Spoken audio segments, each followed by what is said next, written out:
aujourd'hui nous explique ce qui se passe après le jeûne. Lorsque nous entrons dans le jeûne, nous connaissons comment Ésaïe 58 a décrit le jeûne et c'est très important pour nous. Mais maintenant, durant le jeûne, nous connaissons ce qu'il faut faire durant le jeûne. Ne pas manger, s'abstenir, prier, lire, méditer, c'est très important. Ça, c'est ce qui se passe dans le jeûne. Mais est-ce que nous nous sommes déjà posé une question? Qu'est-ce qui se passe après le jeûne? Et c'est ça que le Seigneur m'a permis de partager puisque nous sortons de 21 jours de jeûne. Qu'est-ce qui se passe après le jeûne? Amen. Et ça m'a beaucoup édifié de savoir quel est le comportement et l'attitude après le jeûne. Pas pendant, pas avant, après.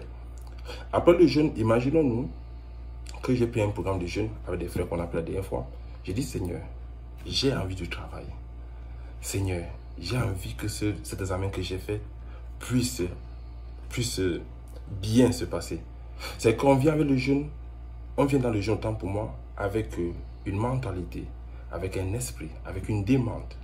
Qu'on le veuille ou pas, on a quand même une demande au fond de notre âme. Je disais, bon, ce jeûne-ci, c'est vrai que l'homme de Dieu a dit qu'on va faire telle chose, mais aussi je veux que le Seigneur touche tel département de ma vie. Je veux que le Seigneur change, etc. Mais maintenant, pendant le jeûne, nous avons des supplications, des actions de grâce. Nous implorons la face du Seigneur.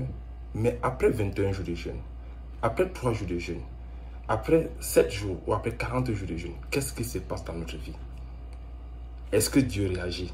Ou est-ce que Dieu et le Seigneur Jésus se manifestent?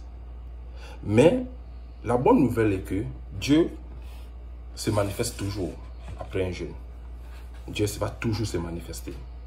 Mais maintenant, j'aimerais que ce soir, que nous sachions que Dieu ne se manifeste pas en fonction de ce que nous voulions, mais en fonction de ce qu'il a prévu. Alléluia. Vous allez m'excuser, ça peut prendre 40 à 45 minutes pour que je puisse bien nous expliquer l'importance de l'après-jeûne.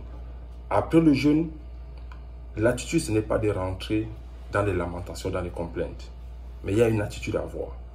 Parce que de la période de la fin de ton jeûne et les ossements, il peut se passer beaucoup de mois, beaucoup de jours, beaucoup de semaines. Mais ton attitude est très importante durant ce temps-là. Lorsqu'on parle du jeûne de 3 jours, on fait l'image à Esther. Qu'est-ce qui s'est passé après le jeûne de 3 jours d'Esther? Est-ce que directement, le peuple d'Israël a été sauvé le même jour? Non.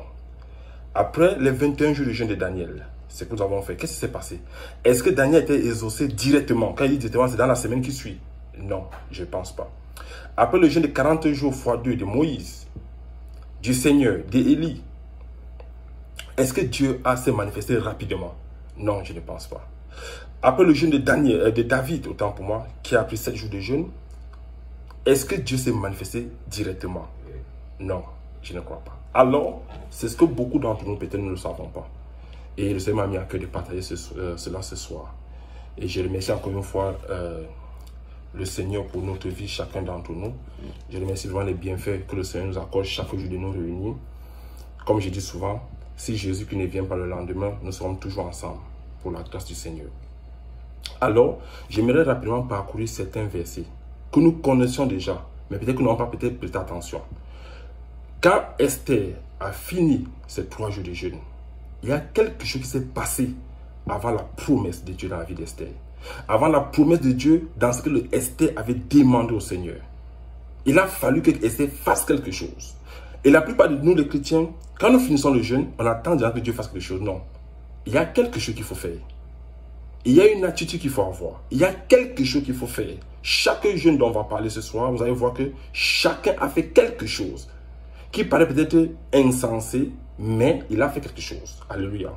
Le frère Dan, bonjour encore une fois, bonsoir. Nous allons lire, frère Dan, je t'en prie. Nous connaissons le jeûne d'Esther. Et je vais juste nous dire qu'il y a 4 types de jeûnes dont la Bible parle clairement. Le jeûne d'Esther qui est le jeûne de 3 jours. Le jeûne de David qui est le jeûne de 7 jours. Le jeûne de Daniel qui est 21 jours. Et le jeûne de Moïse 2 fois, Jésus et Élie.